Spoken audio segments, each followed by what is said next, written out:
Halo sahabat literasi, Assalamualaikum warahmatullahi wabarakatuh.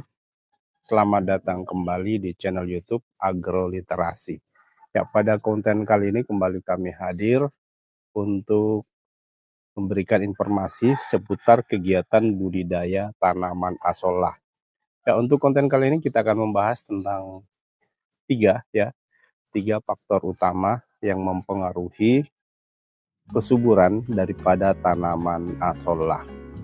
Ya, jadi di mana ketiga faktor ini itu tentunya saling berkaitan satu sama lain, berpengaruh dan berdampak positif terhadap pertumbuhan dan perkembangan daripada tanaman asollah.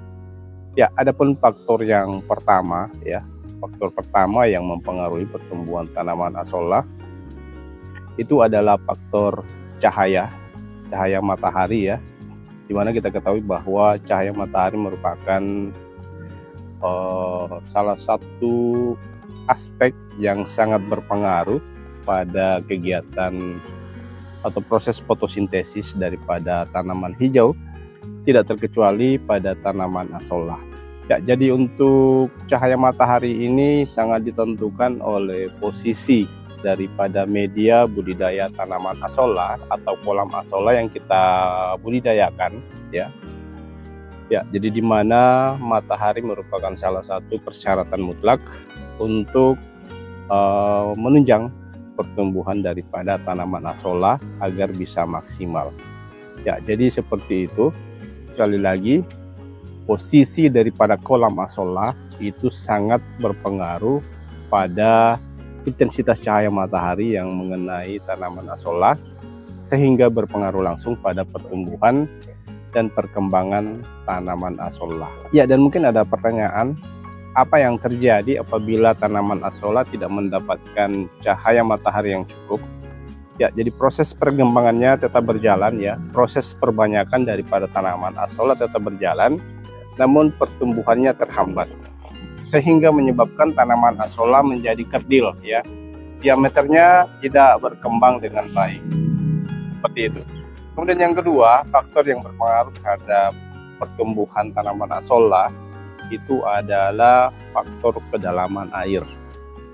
Kedalaman air sering sekali saya bahasakan bahwa kedalaman air itu yang paling ideal untuk tanaman asollah menurut saya, sesuai dengan pengalaman yang saya dapatkan selama memelihara tanaman asollah ini itu sekitar 30 hingga 35 cm kedalaman air yang ideal untuk tanaman asollah. Ya, apakah tidak bermasalah apabila kedalamannya melebihi 50 cm? Ya, menurut saya itu kurang bagus karena kita ketahui bahwa tanaman asollah itu memiliki akar yang sangat pendek sehingga tidak bisa menjangkau unsur hara yang ada di dasar. Unsur hara itu umumnya mengendap di dasar perairan sehingga tidak bisa diambil atau ditangkap oleh tanaman asollah. Ya, dan di samping itu ketika kita memiliki kolam asollah dengan kedalaman air yang cukup tinggi, itu biasanya menyebabkan kesulitan bagi kita sendiri pada saat melakukan proses pengadukan media budidaya tanaman asollah. Kita sulit untuk mengaduk air dari media tanaman asollah, di mana proses pengadukan itu merupakan salah satu hal yang sangat menentukan pertumbuhan asollah, karena proses pengadukan itu memungkinkan unsur hara yang ada di dalam media budidaya asollah itu bisa teraduk secara sempurna sehingga bisa menyebar ke seluruh bagian kolom air, tidak terkecuali ke permukaan air. Ya, permukaan air yang memungkinkan tanaman asollah untuk bisa menangkap unsur hara yang ada di dalam air yang menjadi media budidaya tanaman asollah. Ya, seperti itu sahabat literasi. Dan yang terakhir, faktor terakhir yang berpengaruh terhadap pertumbuhan tanaman asollah itu adalah faktor unsur hara. Ya, unsur hara yang umumnya berasal dari asupan pupuk yang kita berikan pada tanaman asollah.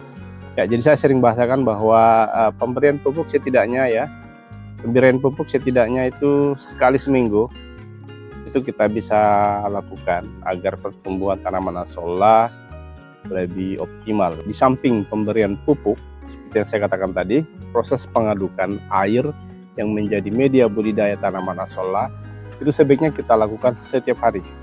Ya, setiap hari agar unsur hara yang umumnya mengendap di dasar kolam atau di dasar media budidaya azolla itu bisa menyebar secara merata seluruh kolom air, termasuk di permukaan air ya, sehingga memudahkan tanaman azolla untuk menangkap unsur hara tersebut.